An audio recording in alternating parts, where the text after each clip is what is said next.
All righty then. Wow, wow, wow, wow. My name is Reggie Ellis. I am the current president of MOCAN. I'd like to welcome all of you to our 7th annual event. It's just amazing that this started 7 years ago with probably 150 people and on a $2,000 budget. And here we are.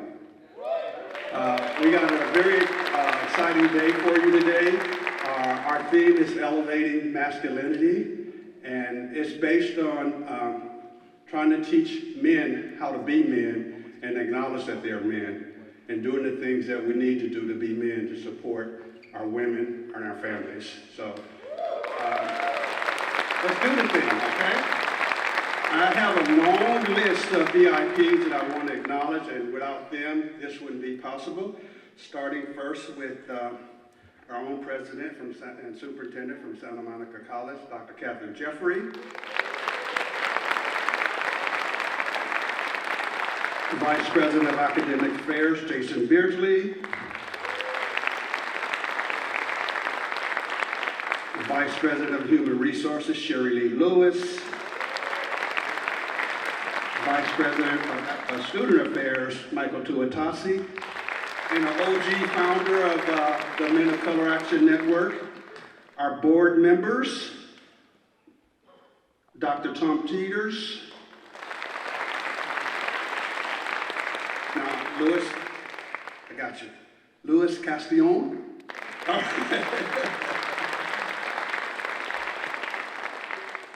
We also have in the house Dr. Lawrence Bradford. He's going to be one of our speakers today from LA Southwest College. Dr. Gamboa from Fullerton College. Dr. Portia Boyd from Fullerton College. She's a runaway from Santa Monica, and I'm okay with that, though, okay? Let me see what else I got. Barry Snell will be in the house. He's a city councilman, Santa Monica City Councilman. Dr. Dorado from LA Harbor College.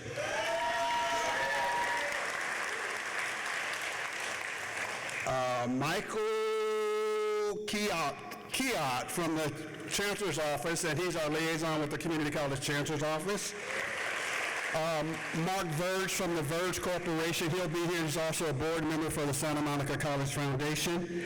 And last but not least, Dr. Monte Perez will be our keynote speaker. Thank you. I'm going to ask one thing. All the young men and women in the house, make 3 friends today, somebody that you don't know, okay, and stay in contact with them. And for all the mothers that are in the house, happy Mother's Day. Thank you.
We have the pleasure of having our superintendent president here at Santa Monica College give the welcome. So please join me in welcoming Dr. Catherine Jeffrey.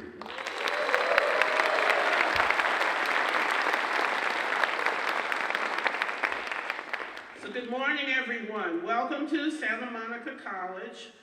The auditorium that you're sitting in here at John Adams Middle School was a joint facility that was partially paid for through bond money voted by the generous residents of the Santa Monica and Malibu community.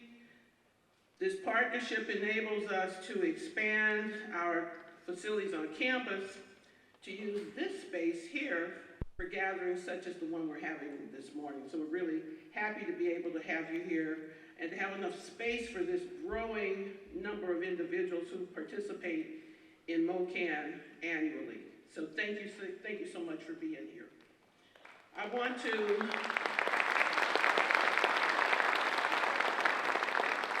Reggie already acknowledged our board members who are present, Dr. Peters and Dr. Castagnon.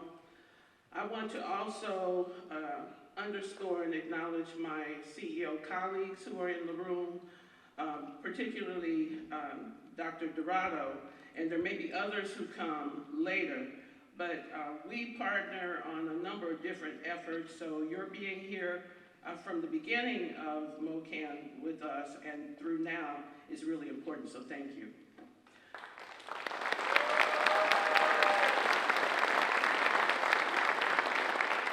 One of my other colleague CEOs that I will reference in my next comments, I want to address him in this way. He's a neighbor, he's part of the family of SMC, he's someone who I appreciate and have the ability to occasionally have him serve as a sounding board for different things, and that's Dr. Monte Perez, because none of us who are in these jobs get through them without having someone who helps us along the way. So Dr. Perez, it's particularly an honor to have you here with us today as a speaker, primary speaker, one of our primary speakers. I think there's some others, but for me, you're at the top. So thank you for being here.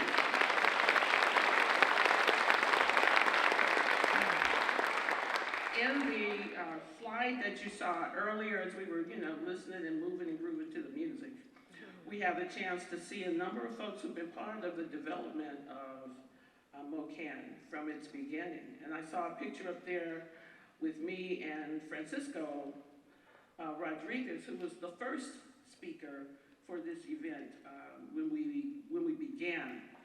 And as then, we are now returning to Los Angeles Community College District. Francisco was the chancellor, and Monty is the president of East.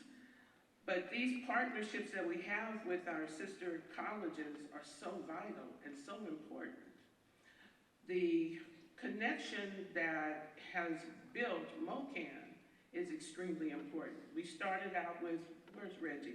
How many schools did we start with? 6 or 7? Three schools to how many now?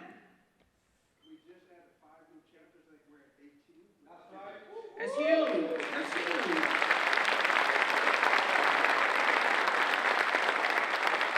That is very significant. I call that out because oftentimes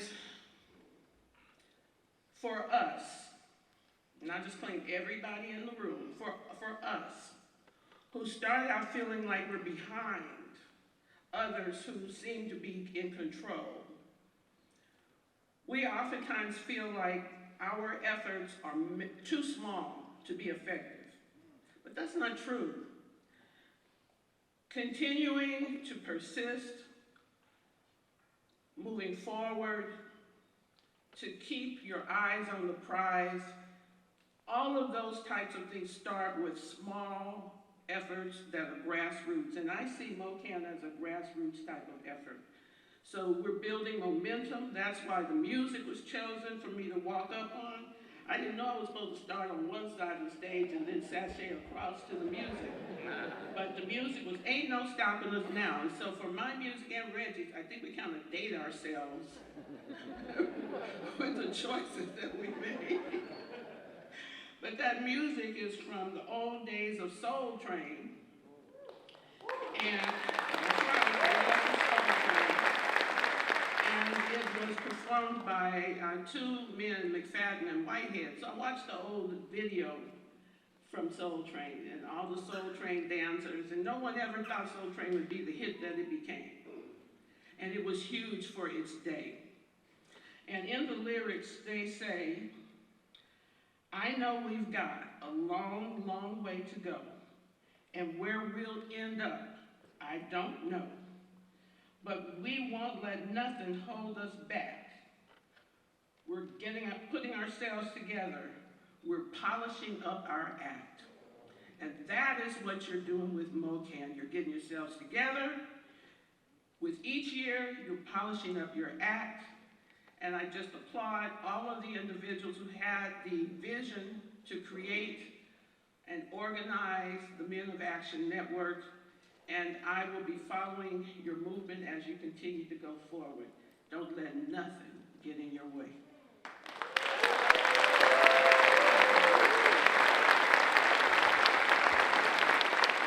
Thank you.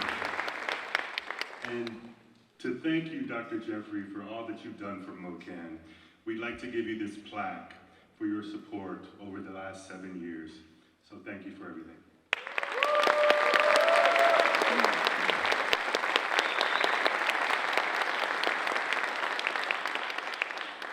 Oh wait, I have walk-in music. Let me get my walk-in music on.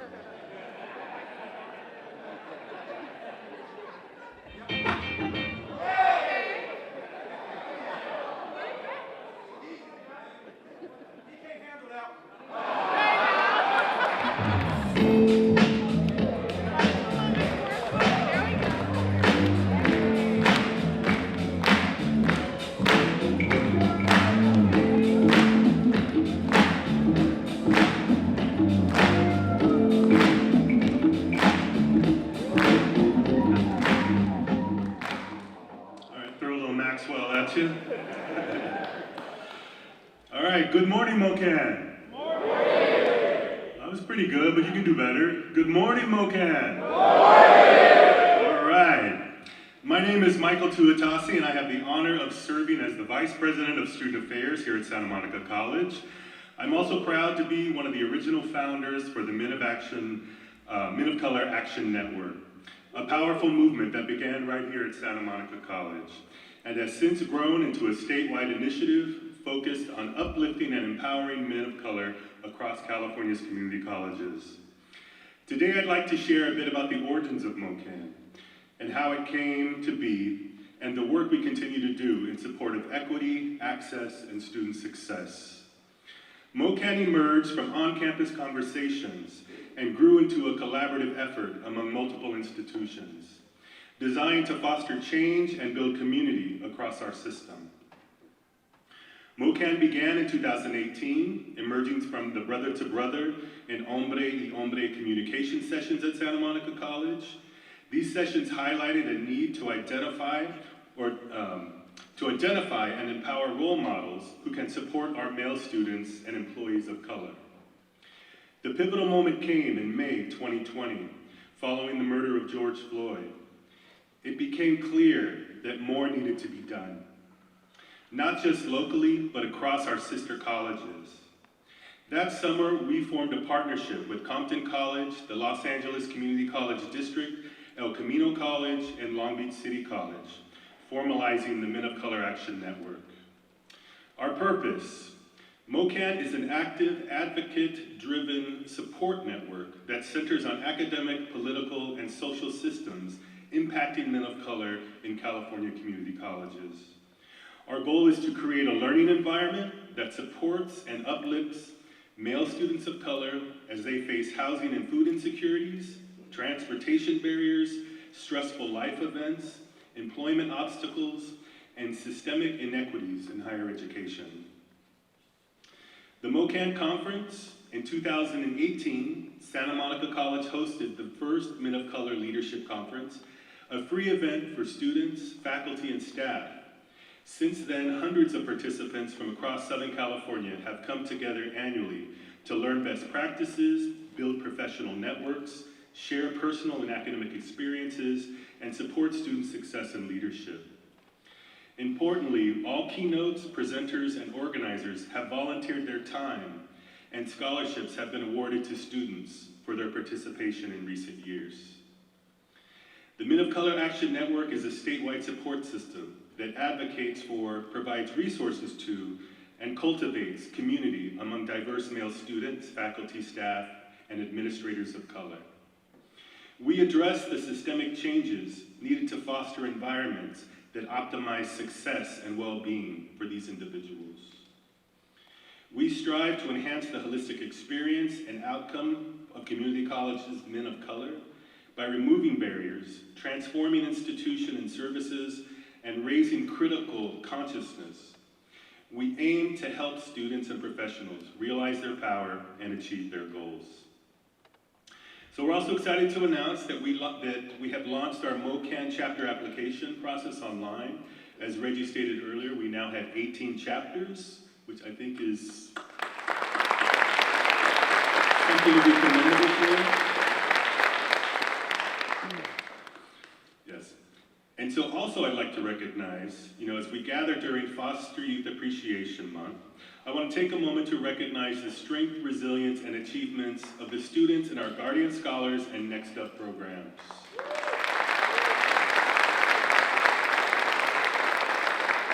These students demonstrate daily what it means to persevere and thrive, and we remain committed to creating opportunities, support systems, and a college environment where they can fully realize their potential.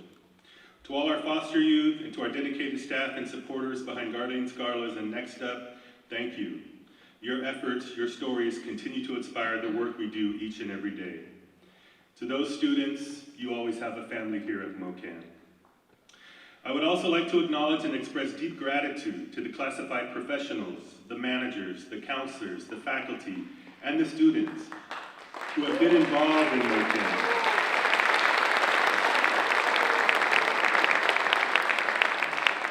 Your dedication and passion have helped shape this movement into what it is today. Together, we are building community, advancing equity, and empowering success for men of color across the California's community college system. Thank you.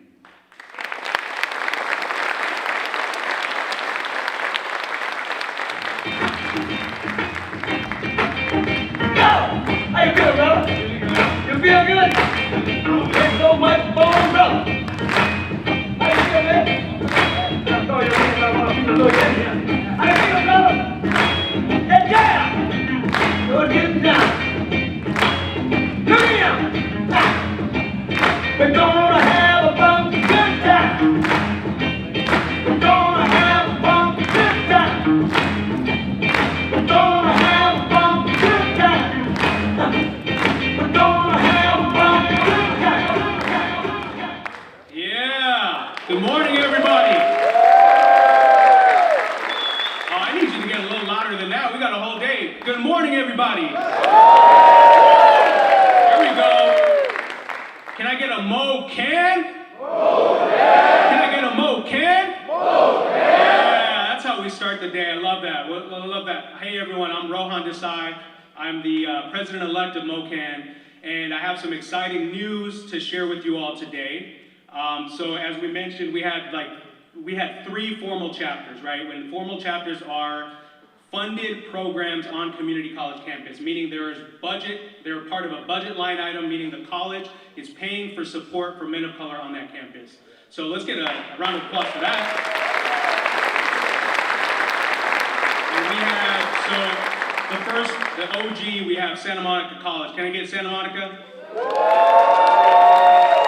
And then we had, who's next?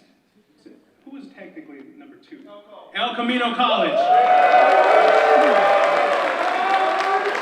And then I need to get it loud for my home school, Pasadena City College.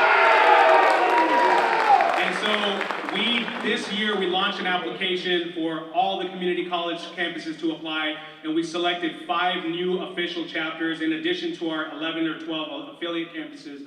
So I'm gonna read off those names, and if I call your school's name, I need you to get real loud, okay? So number 1, we have Rio Hondo College. Yeah, Rio Hondo in the house. Then we got Southwestern College. All the way from San Diego County, so thanks for showing up, y'all. We have Fullerton College.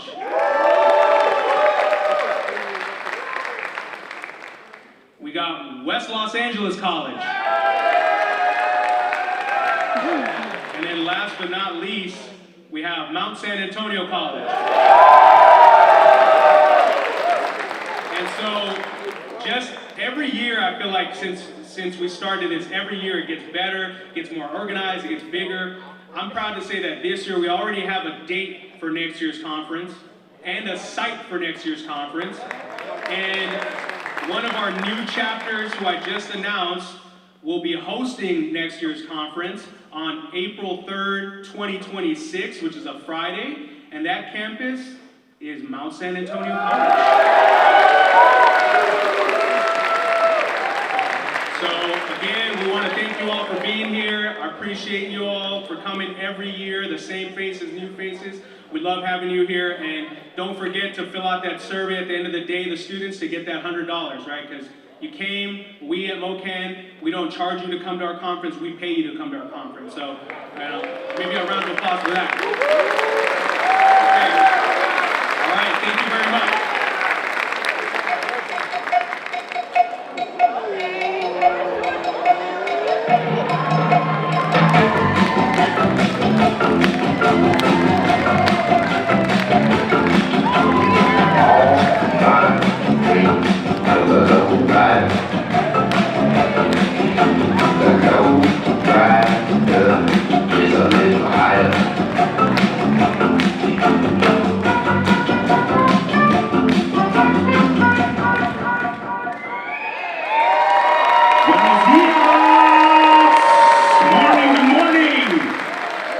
Mi nombre es José de Jesús Hernández García Plasencia Velázquez. I'm just kidding, it's José. Buenos días. Welcome to Santa Monica College. I'm the Associate Dean of Outreach, Onboarding, and Student Engagement. I'm really excited. I want to first of all have you guys give an applause to yourselves for being here today.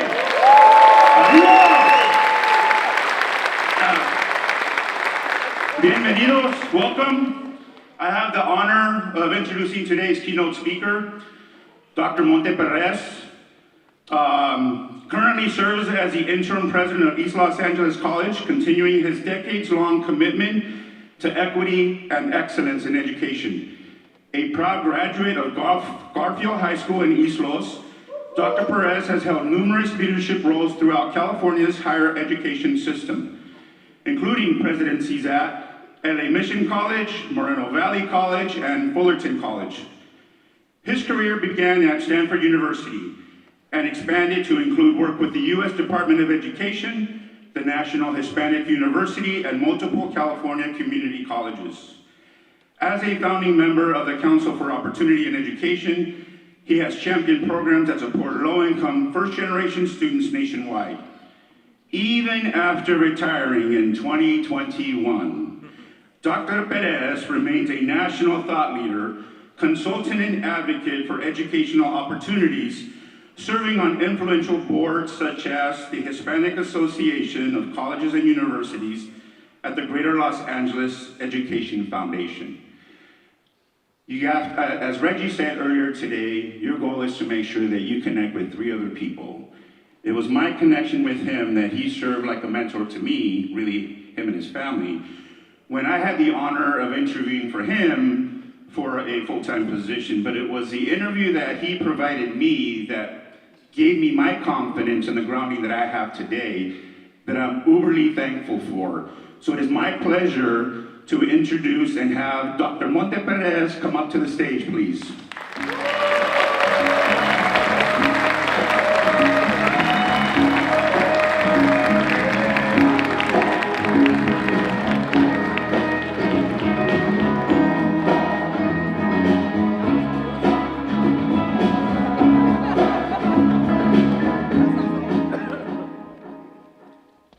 Well, I picked a song of my age, What's Going On, because what's going on is still going on. And we have a lot to accomplish, a lot to do. I'm Dr. Monte Perez, glad to be here. I'm honored, deeply honored to be your keynote speaker and to speak to all of you, and particularly the men, as you pursue the lifelong dreams that you want to accomplish. I love that aspect of what's going on when Marvin Gaye says, Father, Father, we don't need to escalate. War is not the answer. Only love can conquer hate.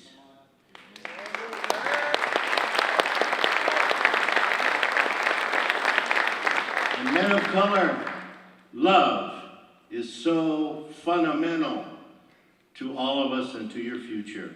Some of the key words I want to speak to today is evolution, partnership of love, brilliance, and spirituality. Before I get started, I want to again acknowledge the Board of Trustees, Luis Castañon, Tom Peters, who, by the way, is my neighbor, and someone who near and dear to my heart, Trustee Margaret Quinones Perez. Dr. Margaret Quinones Perez is my wife, and maybe Dr. Jeffries mentioned sometimes I'm helpful, but most importantly, she wanted to be here today, but not feeling too well, but she sends her love. And then Reggie Ellis, thank you so much for all your dedication. Reggie, appreciate it.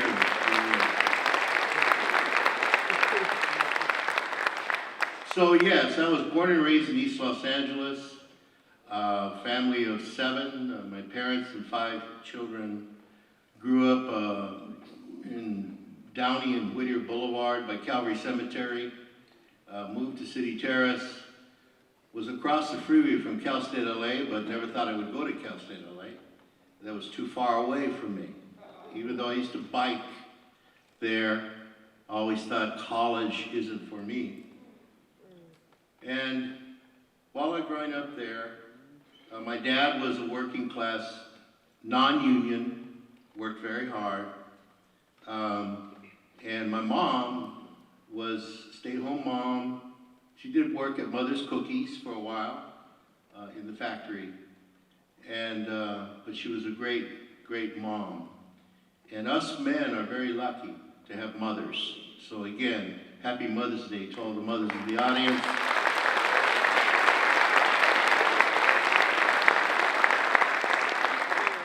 My dad was pretty strict, very straightforward, a bit hard, which I learned lessons from. But my mother was the one that taught me how to compromise, how to show love, and how to help others, because that's what she did in service to her neighbors and the work she did. So I learned from her. The men in my life, my dad was very interested in art. He was an accomplished artist. He actually illustrated a couple textbooks, but he never got an opportunity to excel. And every job he went to, they always hired someone else because he was a Mexican from East LA, period. So it was hard for him because his central love was his artistic ability. My grandfather, from my father's side, was another example. He was a quiet man, hard-working man. He worked on the railroad 35 years. But fortunately, as a young child, he was orphaned. He was brought up in a boarding school in Texas.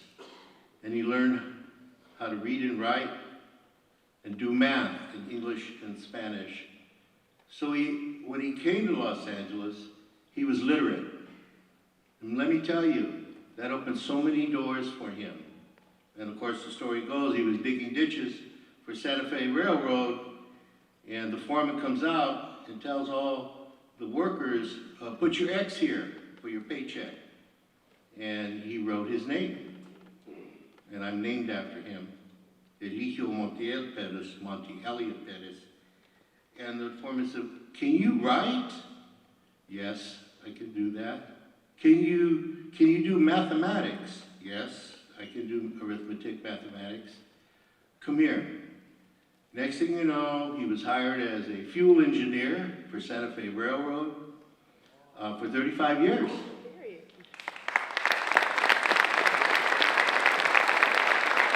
The power of education, the power of education. Because many people in those days, in the early 1900s, weren't literate. And so he was. And then the other example I have, and this brings me to the 1960s, where I was really influenced a great deal as a young advocate, student activist, a gentleman by the name of Sal Castro. Sal Castro, if you don't know the story, was a teacher at Lincoln High School, and he's the one that convinced us all to walk out of East LA high schools to protest the lack of education, the lack of opportunity in East Los Angeles high schools and other areas in South Los Angeles, Southeast Los Angeles. And so I remember going, because I was a student activist at Cal State LA, and going to a meeting at the Brown Beret House on Telegraph, and it was called La Piranha. It was called the Coffee House, and it was mostly students, but the Brown Berets were there, and Sal Castro spoke, and what he said is, "You students need to protest the fact you're not going to college, you're not getting a decent education." I knew exactly what he was talking about, because I could tell from my friends they weren't getting what they really wanted. So I convinced the college students to be part of the walkouts. And in 1968, 67, 68, we walked out of, 40,000 high school students walked out of their schools in protest.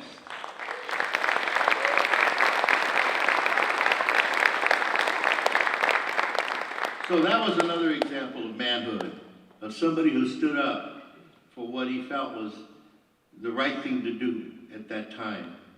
So it influenced me a great deal. So, men of color, masculinity, what is that? How do we define it? What does it mean? What does it look like? We're told, and growing up in our different cultures and in society as a whole, a man, the masculinity is strong. Always strong. Never show weakness. Can't cry. You're not supposed to cry. You're supposed to know everything. You should know everything. And you have to fix everything. And you can't be wrong. Wow. How do we live up to all that? As far as fixing everything, I tried to do that in my early years to save money. You know, I would do plumbing, I would do electrical, you know, I'm a homeowner. I always messed up. I never got it right. So finally I married Margaret, my wife, and she said, "Don't fix anything, you'll break it." Which I do. I broke pipes, I break everything. So I learned early on, I can't fix everything. Now, that kind of messed up with my ego, because I could do that. I can make sure that this is done. I don't need to pay somebody to come and do that. I'm a man. I'm supposed to do this for my family. But over time, I realized it's better, now that I can afford it a little bit, to get somebody else who knows what he's doing, not me. So we can't fix everything. And we are supposed to be strong all the time. Now, evolution. As time goes on, we've learned, and we learn through getting older, but also society has shown us, in our cultures, that it's okay to show vulnerability. It's okay to say, "Hey, I'm not sure about this. I need your help, brother. I need your help, sister. I need you to be with me, I can lean on a little bit. Show me the way. It's okay. You're masculine. You can do that. That's part of your masculinity. Yes, it's okay to say, I'm not perfect. My favorite saying of Margaret is, you're perfect, but your behavior is not. And that's the psychologist's point of view, which she is, clinical psychologist. So I get what she's saying. But it's okay to admit that there are some areas you need to improve upon. There's some things that maybe you missed out on as you were growing up, or as you were going to school, or as with your family. There are various areas, and it's good to recognize those, and to think about them, and meditate about them, and to learn about them. And so I know in my early years in high school, I was sort of the counselor in the family. We were going through some difficult times, my mom and dad. They argued every night. I was 13 years old. I had an older brother and sister that left the house. So I was in the middle. And I had a little younger sister and a younger brother. The house every night was chaos. A lot of arguments. Not any physical abuse, but verbal abuse. And so, to save space, to have peace, I was 13 years old, the counselor in the family. I had to sit my mother down and my father down and have a conversation. I didn't know what the heck I was doing, but I knew I wanted peace because I had to do homework for high school. And I couldn't do homework while they're arguing all the time. But during that period of time, I realized that in a way it was difficult, but I learned a skill set. And that is how to talk to people, how to resolve conflict. And in this case, my mom and dad. Fortunately, years later, things cooled down, and they stayed together 58, 60 years. So that's one of the things that I learned too, is the commitment. Okay, so having said all that, we are partners in love. So when you have a partner, whether it's male or female partner, love is the key, and respect is the key of your partner. And sometimes respect is so much more powerful than love. Because if you respect your partner, then your love comes automatically. So respect is very important. And also understanding your partner's viewpoints about what they like to see happen. So the evolution in today's world, wow, the roles are shifting. I mean, many, many women now are into careers. I don't know if you saw the whole thing about they're freezing their eggs so they don't have to have babies till later, so they can do their careers, accomplish their careers, and then at the appropriate time, those frozen eggs can be fertilized and they can have children. There's a lot of pros and cons about it, but it's, revolutionary. What does that mean for society? What does that mean for men as we move forward with our lives and looking for partners, both male and female? So the shifting roles of men, huge. Evolution. The whole aspect of gay men, raising children, in love, partners in love, very important. And the cultural forces that hold us back from recognizing the beauty of that. Because I grew up in a Mexican culture, very traditional, and I know the taboos that I was told growing up. Those taboos are not the same anymore. In fact, thank God, we have the freedom now to make choices about love, which is the most important piece, the most important connection. the cultural expectations that are on us as black men, as brown men, as Asian men, all of the stereotypes. We have to remember men of color. What does that mean? Yes, men of color. You're going to face racism. You're going to face oppression. You're going to face, oh, he can't do that because he is not from that community. He is not of that color. He is not of that wealth. He is not of that privilege. And I remember it goes a variety of ways. I remember I fortunately was an USC graduate, got my doctorate there. Fight on. Thank you, Trojans, fight on.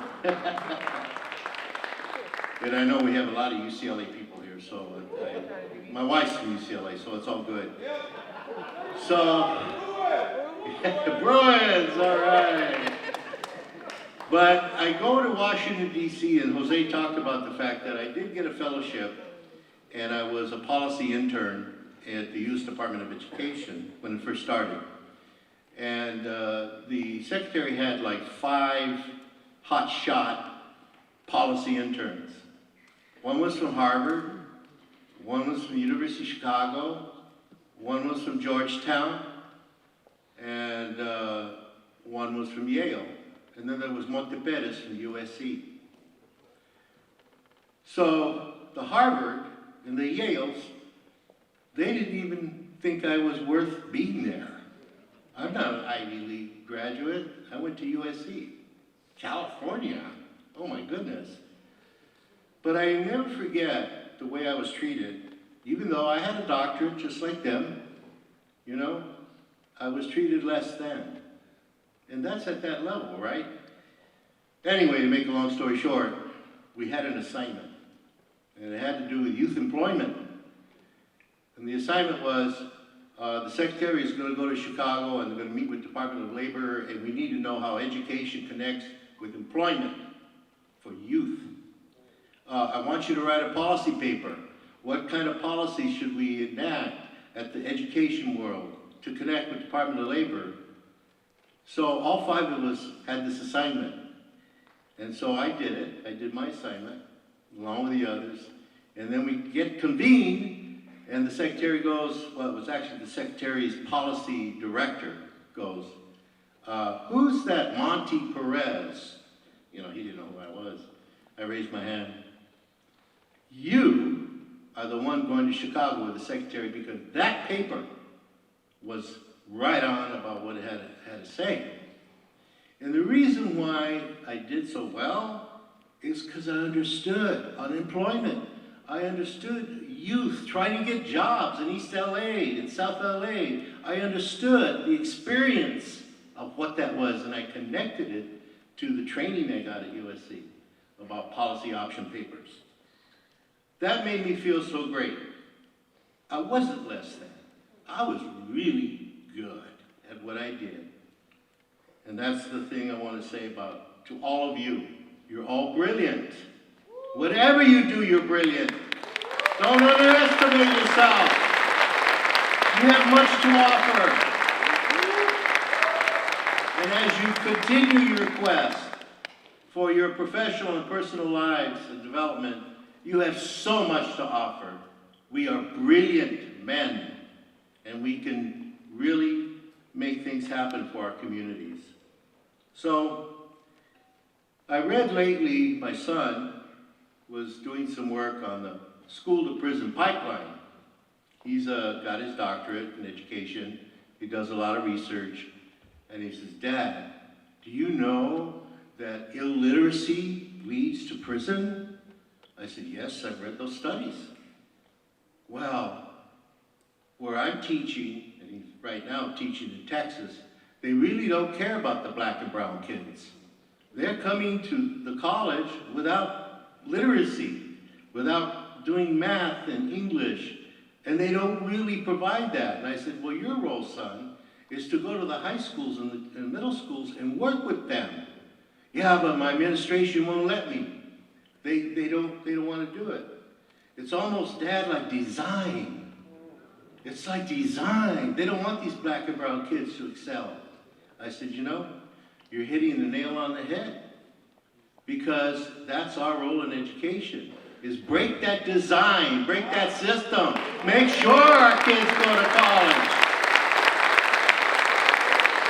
They're bright, they're smart, they have so much to offer. And we in this audience, and men here, it's our role to open those doors, to make sure that they have those opportunities. So, yes. And so I enjoy my work with formerly incarcerated individuals. I've been doing this work for years. I was an undergraduate at Cal State LA, and I had a professor who took me to San Quentin to visit. And I had a chance to meet inside the walls the men in San Quentin at that time. These men were brilliant. They're the smartest men I ever met. But because of oppression, because of poverty, because of all the things that come to them in terms of the forces around them, they made some bad choices. They had to go to prison. I'm still doing that work, and it's always great to see the transformation that occurs with young men and women who are incarcerated, who go to college. And I'll never forget when, at the time, Assemblywoman came to one of my detention centers that I was offering classes at LA Mission. And what we did is gave LA Mission polo shirts to all the women and all the young men. And we had classrooms, and we painted our eagle, and they had regular academic classes, and they were really doing well. And the assembly person said to them, oh, you're here at this detention center, you know, you're incarcerated, and are you getting out? She says, no. This young lady said, no, I'm a Mission College student.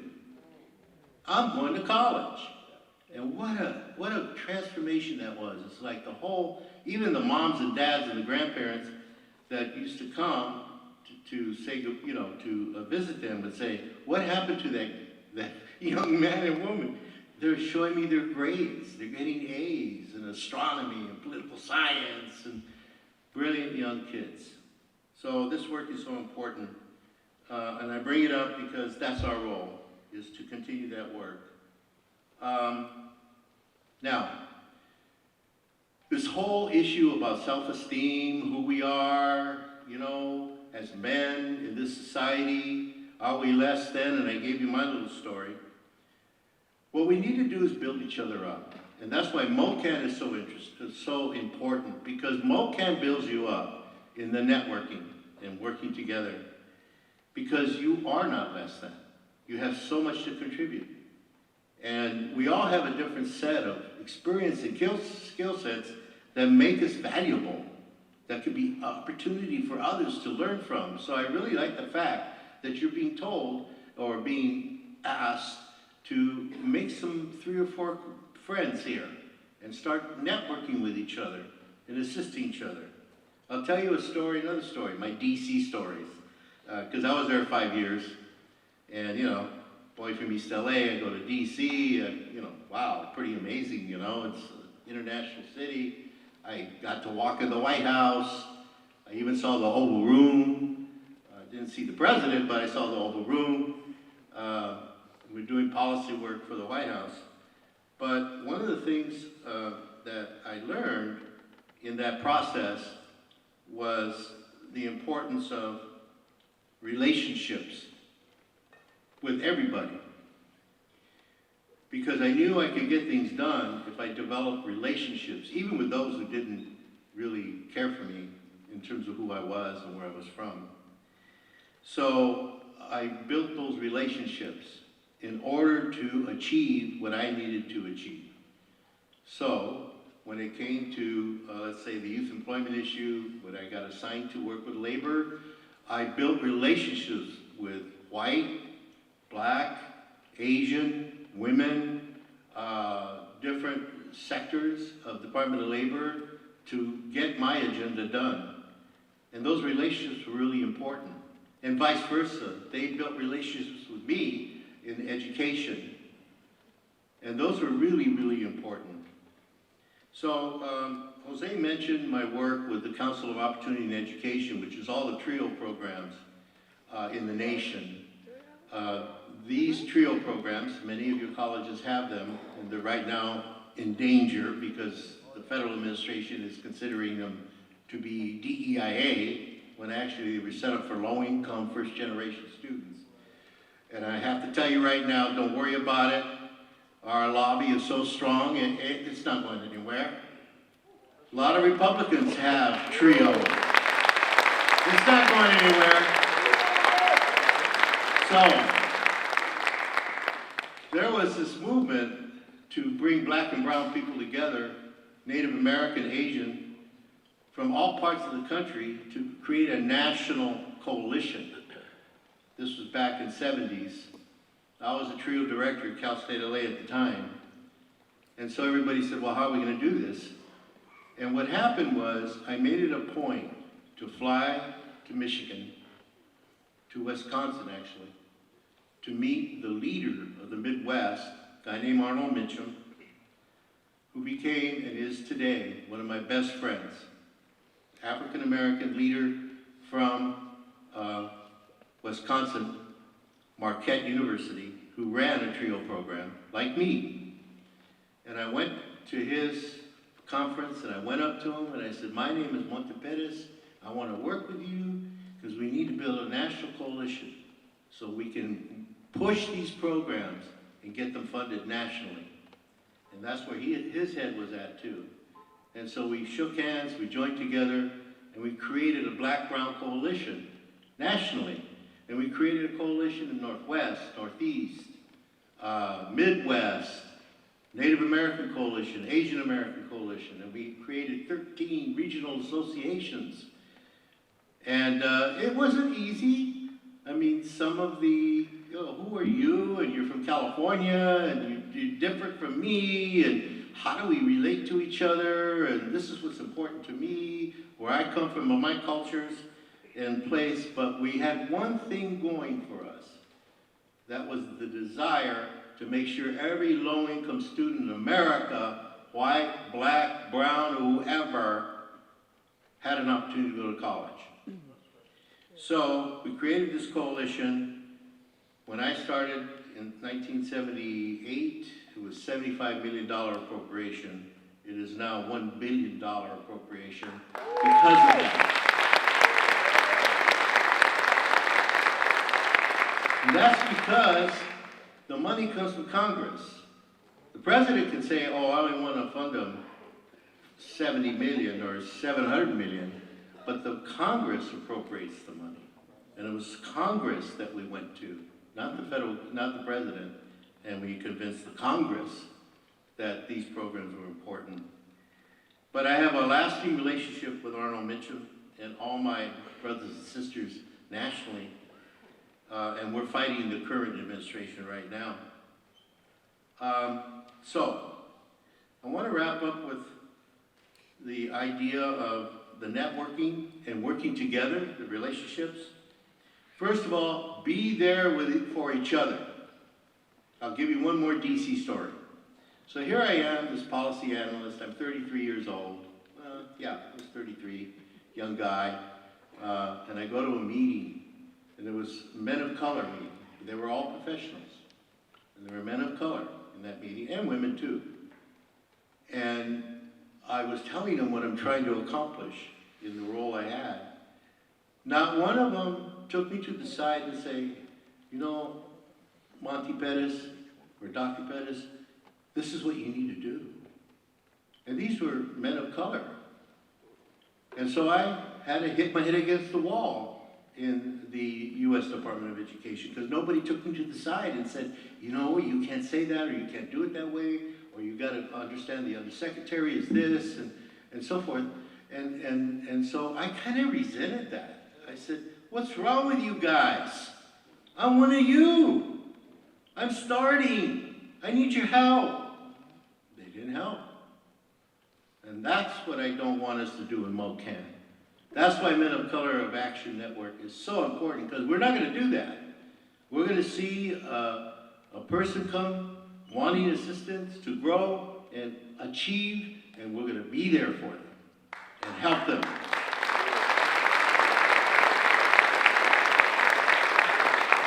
So we need to lift each other up. We have to help our brothers and sisters, but our brothers with their professional lives. I'm glad the workshop you're having today on the ladder and how to continue professionally. I really appreciate Jose's story because I didn't hire him, but he got a good interview from me. I gave him a really good one, and I guess it helped. And so we got to help each other, lift each other up, and we have to open doors. Don't be afraid to open doors for others. Now, it may not always work out for you. You may say, I'm going to open this door, and next thing you know, our brother forgets you, doesn't respond to you, doesn't remember you. But that is not the issue. The issue is you opened the door. You did the right thing. That's what counts.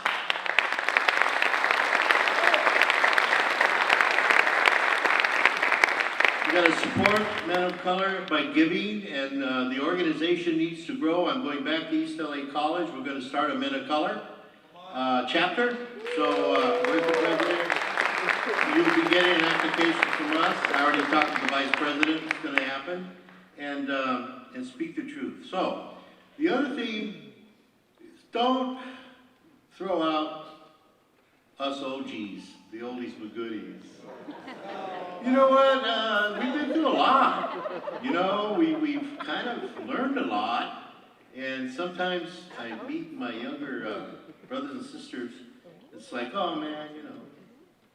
I did the same thing when I was a young student activist. I remember having a dean of students at Cal State LA that we all thought was horrible. He was conservative. He was a man of color. But after time, I realized he did open doors for us. He made sure we had meeting rooms. He made sure we could organize. He made sure we didn't get student discipline for the shenanigans we were doing as activists, the protests we were doing on campus. He protected us. But at the time, we didn't appreciate it. We thought, he's Uncle Tom, the old term, the Tio Taco. He's you know, give it up to society. And then later I realized, actually, he was looking out for us. And so the OGs are important. We know a lot.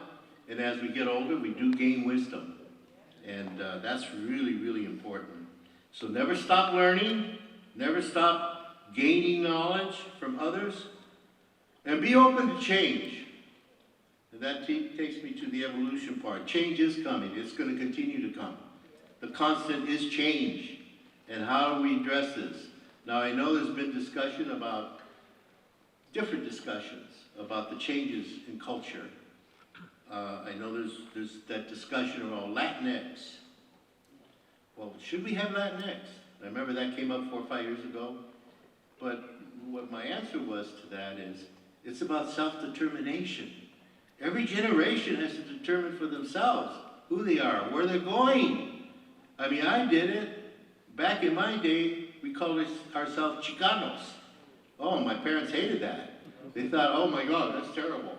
You shouldn't call yourself Chicanos.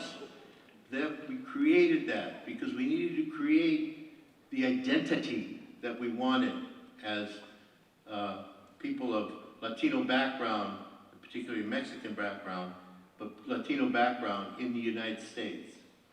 So things do change. Labels change. Identity changes. So be open to it. And finally, I'll leave you with this. We need to learn balance. And that's where the spirituality comes. That's where well-being comes. Take care of your health. Not only physically, but your mental health. Remember, you're a living, breathing, beautiful testament to life. You need to take care of that. And you can, by taking care of yourself, you take care of your loved ones, your families, the people you want to help. and other men of color that you want to assist and help advance. We are going to grow in numbers.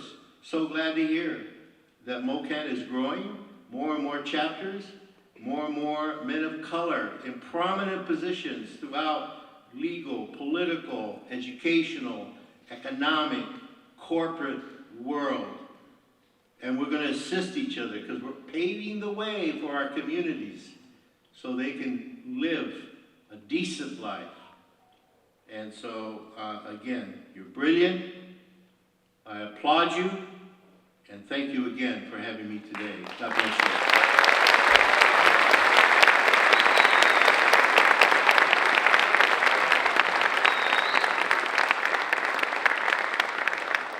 Muchas gracias, Monte. I bet you regret not hiring me now, huh? But on behalf of the Men of Color Network, I'd like to introduce you to with this plaque for thanking you for your service and not stopping your work since your retirement of 2021. Muchísimas gracias por sus palabras.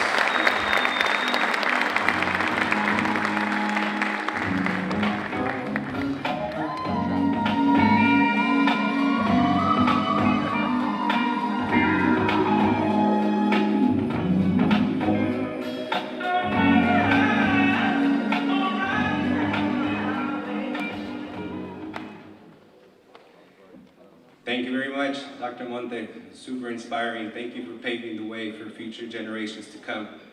At this time, I would like to invite Raymond from Aleutian to give a few minutes to speak on his workshop.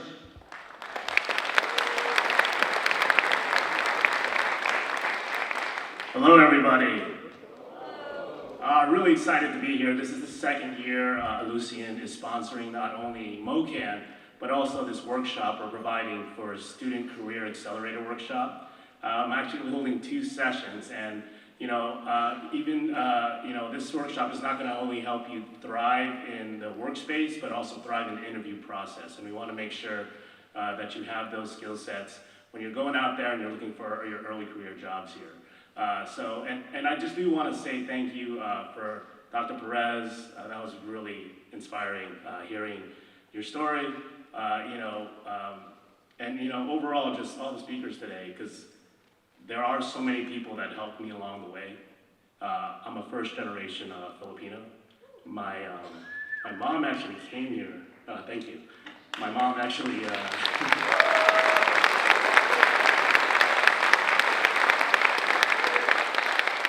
My mom actually came to the States, and she didn't even realize she was pregnant with me. So I was actually made in the Philippines, but born in the USA.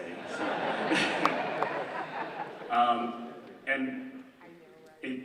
Just hearing the stories today, it made me realize, even my mom had so much help, to get me raised here. And I was actually flew back to the Philippines when I was 2 years old, and I was the ring bearer for my parents' wedding. So, and I'm sure many of you had stories like that, being a first-generation Filipino, my parents didn't really understand the college system, right? So I had to figure that out, but I had a lot of people that helped me along the way. So this workshop, the reason I appreciate doing it so much is because it's my way of saying thank you to all the people that helped me, because I get to do that now for you guys, right? So I'm looking forward, how they talked about earlier, Reggie, he was saying, make sure you meet 3 people today. I want to meet as many as I can today with many of you. So thank you so much. Looking forward to meeting some of you guys, and just kind of look in the program. I don't even know where the room is. We'll figure it out together, okay? All right, thank you.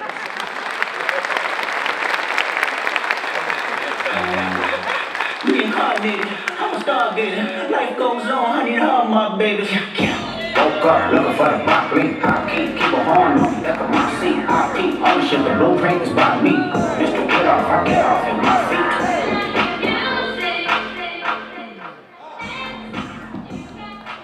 Thank you, thank you, thank you, thank you. We had to put some Kendrick on,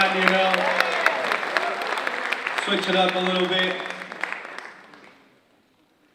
So first off, my name is Raul Enciso. I want to thank you all for being here. I am the project manager for Santa Monica College's Foster Youth Service Programs. I'm also the interim treasurer for the MOCAN board. and I am this year's conference chair. So you all got a lot of emails, or a few emails from me, probably. Yeah? No? Yeah? Tough crowd. Oh, whoa. Yeah. So anyway, so I just wanted to extend my heartfelt thank you to everybody for joining us today, this morning, on a Friday morning. I know some of you all came from San Diego, you know, yeah, the 619, I know that drive very well, you know, so thank you so much for being here. It wouldn't be a conference without your attendance. See what I did there? No? All right, anyways. We appreciate your commitment in coming together in unity and purpose to uplift, empower, and celebrate the voices and experience of men of color.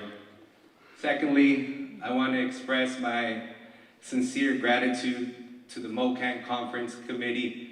I could have not done this without your help, so let's give them a round of applause, please.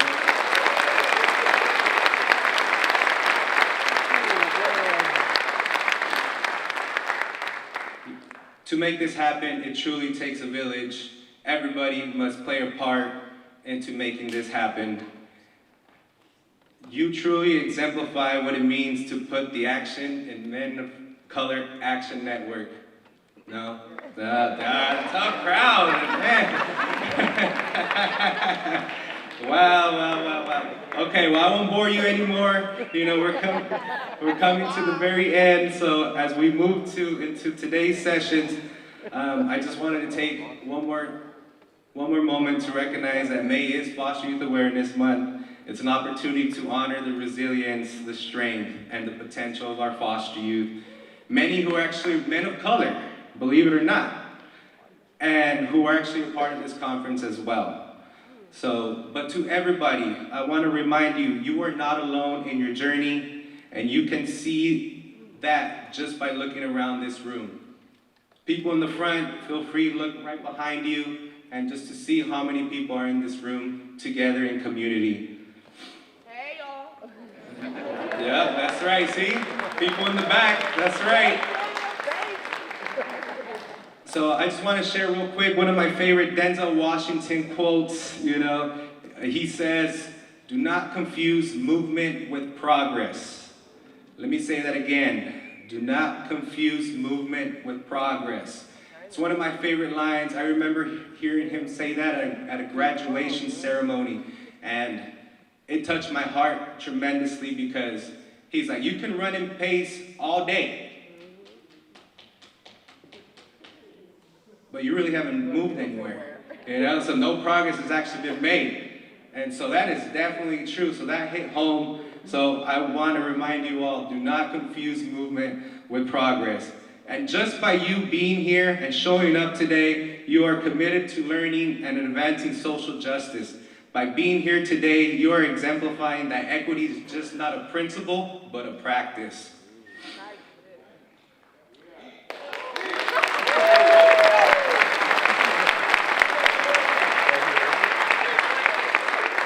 I'm almost done, you know, and we get to walk out of here, you know, so maybe play that Walk It Out song when I'm done, you know, so. So it's truly inspiring to see such a diverse group of students, educators, and community leaders gathered together. I hope we can continue to foster more opportunities like this in the near future. Please remember that this space has been created for you to be seen, to be heard, and to be acknowledged. As we move on to our breakout sessions and workshops, I encourage you to remain open-minded, ask questions, forge connections with one another, and above all, take up space, because this space is yours.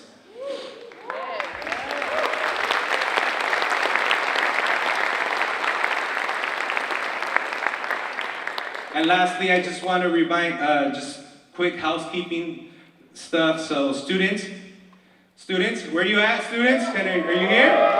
Yeah? All right, so your workshops will be held in the HSS building. So we're gonna have a few people up in front, and they'll be guiding you over to the HSS building. And all your workshops will be in that building, so hopefully you do not get lost, you know? And if you do, there'll be signs to tell you where the workshops are at. And then Also, for students, there will be an opportunity for you all to take professional headshots. So I hope you dress to impress, so definitely take advantage. Our SMC photography department, it will be providing free professional headshots for you to take home and to update your LinkedIn or maybe update your Facebook profile. I don't know, whatever you want to use it for. So, and professionals, you will all be heading to the science building. So please, we will also have a few volunteers leading you to the science building. In case you get lost, you know, ask a man of color. You know, maybe they'll help you somehow. But if not, I'll walk you. Don't worry. But all the details of the agenda and all the different workshops are found online. So I sent you a link to your email. So it has all the information about the workshops. If not, there's QR codes right outside. Go ahead and scan the QR codes and it has the list of all the agendas. So with that, we officially conclude our welcoming ceremony. Let's make the most out of today because together we can elevate diverse masculinities. Thank you. Ladies and gentlemen, one more thing. Let's acknowledge our SL interpreter, please. Thank you.